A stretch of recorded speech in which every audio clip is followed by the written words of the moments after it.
Hello guys, eto na naman tayo. So for today's video, i-share ko sa inyo kung saan ako magpaparepair ng mga sapatos dito sa Davao. Bale, wala muna tayong food trip, wala din muna tayong biyahe at puro pagpapaayos lang ang kwento natin ngayon. Sirang-sira na kasi ang mga sapatos ko. Wala pa akong budget pambili ng mga bagong sapatos. Kaya ipaparepair na lang muna natin. Nasasayangan kasi ako sa mga sapatos ko. Kung sakaling ipapatapon ko na lang. Then, puro pa naman urig Nike shoes ang mga ito.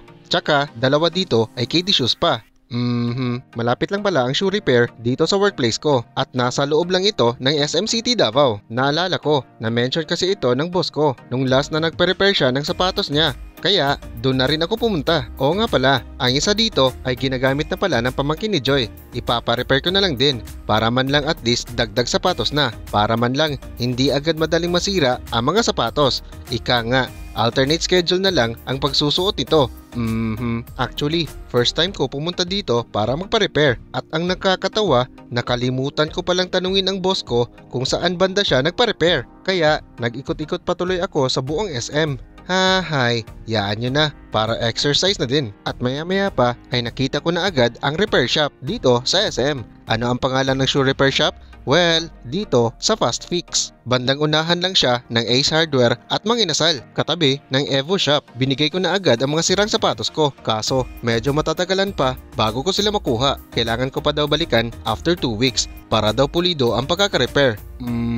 Kaya fast forward, binalikan ko na agad siya after 2 weeks. Oo nga pala, maliban sa shoe repair, nagduduplicate din pala sila ng mga susi. At nagre-repair din sila ng mga bag at maleta. Oo, pero sa ngayon, tanging mga sapatos pa lang ang mga sira kong gamit. Baka sa susunod, maleta na ang dadalahin ko. Especially kung matutuloy na ako sa Korea. Dumiretso na agad ako sa shop para i-check ang mga pinarepair ng mga items. Siyempre, ikaw pa naman daw ang pag-aantayin ng 2 weeks. Oo nga pala, bakit 2 weeks ang antayan ko? Well, medyo sikat din pala ang repair shop na ito. At punong-puno ng mga items na pinapa-repair sa kanila. Tsaka, isang repairman lang din kasi ang meron sila dito. Nagbayad na agad ako sa pinarepair ko. Actually, 360 pesos pala ang charge nila sa repair sa isang sapatos. Not bad na din. At sobrang nagustuhan ko din ang pagkaka-repair sa mga shoes ko. Bale, tinanggal nila ang ilalim, nilinisan, dinikitan, pagkatuyo, tinahian agad at ang pagkakatahi parang daan ng isang makina. At ito na ang mga itsura ng mga pinarepair ko. Okay, diba? Alright. Oo nga pala, ang dalawa pala dito ay ibibigay ko sa pamangkin ni Joy. Matagal na kasing sira ang mga sapatos ko. Matagal ko lang naasikaso dahil na din sa kakulangan sa budget. So, habang nag-aantay ay naghihiram-hiram na lang muna ako sa mga sapatos ni Daylan. Kaso, may mga sira na din. Bale, ito na lang ang pambayad ko sa paghiram ko. At dito na naman tayo sa second part ng video ito. Kung kanina ay ang pag-repair ng mga sapatos ko, ngayon ipapa-repair ko na naman si King, ang motor kong Yamaha Sniper. Actually, matagal-tagal na din ang sira ng motor ko. Tinitiis-tiis ko lang din.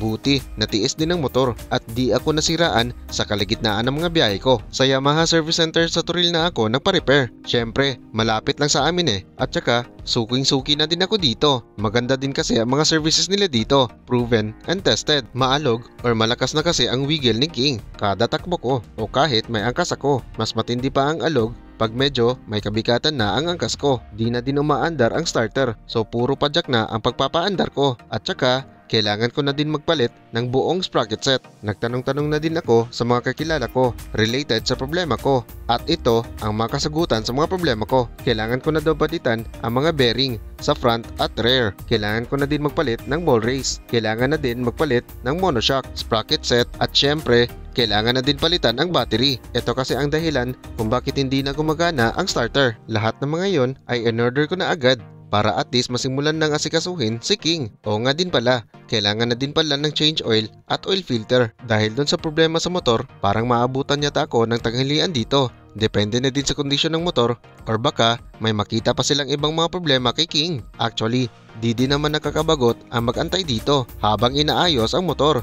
Meron din kasi silang free wifi dito at pwede ka ding magkape. Not bad na din. Una nilang pinalitan ang rear bearing, sunod naman ang sprocket set. Pagkatapos, pinalitan na agad ang monoshock at sa lahat ng mga parts, ito talaga ang pinakamahal. Sunod na pinalitan ay ang battery. Tinest na din agad ang starter. Pagkagana, nag-change oil at oil filter na agad. Pagkatapos ay binaklas na agad ang harapan ni King. para palitan ng ball race. Kailangan talaga ng mga tamang tools at medyo porsahan ang pagtatrabaho. Hahay! Ball race na ang huling inasikaso ng mekaniko. Pagkatapos mapalitan, dahan-dahan na din niyang binalik ang mga nabaklas sa harapan. Konting test at adjustments, maya-maya pa ay natapos na din si King.